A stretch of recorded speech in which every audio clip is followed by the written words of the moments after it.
Alrighty, so we'll do page 48. We'll do it together. So if you look at the first one, it says how many moles of magnesium are required to react completely with 12.3 moles of nitrogen gas. I like to start with what I am given and then look at my ratios and then figure out my unknown. So if I have 12.3 moles of nitrogen gas, and then I need to get to something moles of magnesium. Then if I look at my ratios, I have 1 nitrogen gas to 3 magnesiums. So I'm going to go from 1 mole to 3 moles. And so then that tells me that I need to take my 12.3 and multiply it by 3. And then I end up with 36.9 moles of magnesium. To take a second look at this and you say, does that make sense? Then you would say for every nitrogen gas, I have 3 magnesiums. So for every nitrogen gas, I have 3 magnesiums. And so that's 3 times as much. So yeah, that would make sense.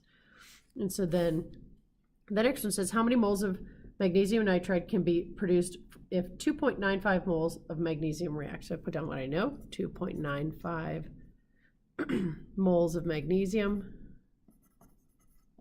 And then it's asking me for how many moles of magnesium nitride. And so then I have 3 magnesiums. And then I have 1 magnesium nitrides. So then this number is 1/3 of this number. So if I take this 2.95 and divide it by 3, then I end up with 0.98. So take a step back. Does that make sense? So I should have a less magnesium nitride than I do magnesium. I should have less magnesium nitride than I do magnesium. So that makes sense. So the next one says, how many grams of magnesium are required to react completely with 5 moles of nitrogen gas? So this one's going to require a little extra, but we still are going to start with our 5 moles of nitrogen gas, and then we're going to try and find the magnesium. Well, we have to get to moles first, so we're going to do that, and then we'll worry about our our molar mass in a second.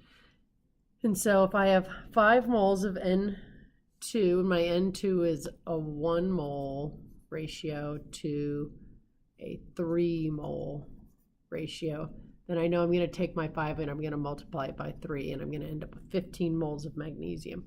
But the question didn't ask me about that. It asked me about grams. So then I need to figure out, I have 1 mole of magnesium, so I can cross those off. And then how many grams is that? So the molar mass of magnesium is 24.3 grams of magnesium. Cross off all my like stuff. And then if I multiply 15 times 24.3, then I end up with 121.5 grams of magnesium. Okay, then moving along. So how many grams of magnesium nitride could be produced if 0.8 grams of magnesium react? So I'll put down what I know, grams of magnesium. Then it's asking me for grams of magnesium nitride. And so first thing I have to do is I have to take my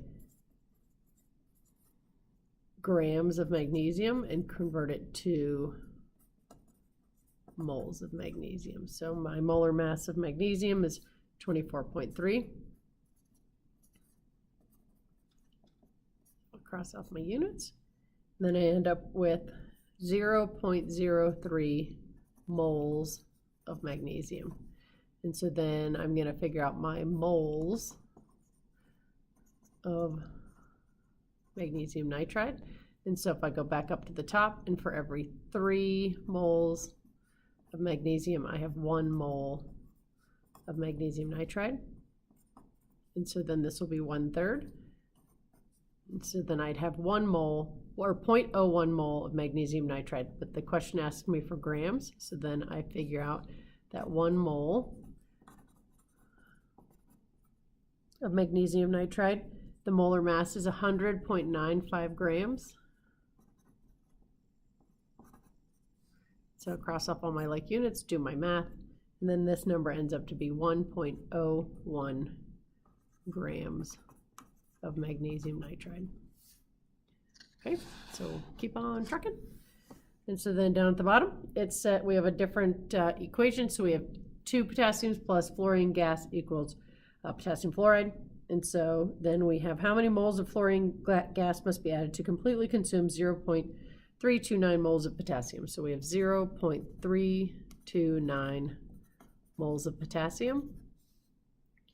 And then it says how many moles of fluorine gas. So how many moles of fluorine gas?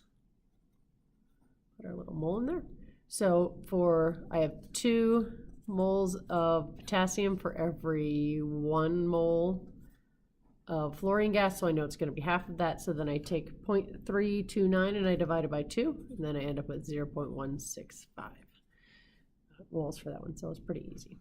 So next one says how many moles of potassium are necessary to form 6.32 grams of potassium fluoride.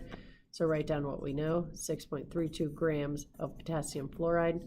And so the first thing that we have to do is we have to convert that to moles. So the molar mass of potassium fluoride is 58 grams. And that's 1 mole of KF. Cross off my like units. And then I end up with 0.109 moles of KF. And then we need to get to moles of potassium. And so up here I have 2 moles, and then that gets me to 2 moles, and so it ends up to be the exact same number. So 0.109. Next one, how many grams of potassium must react with 0.0438 grams of fluorine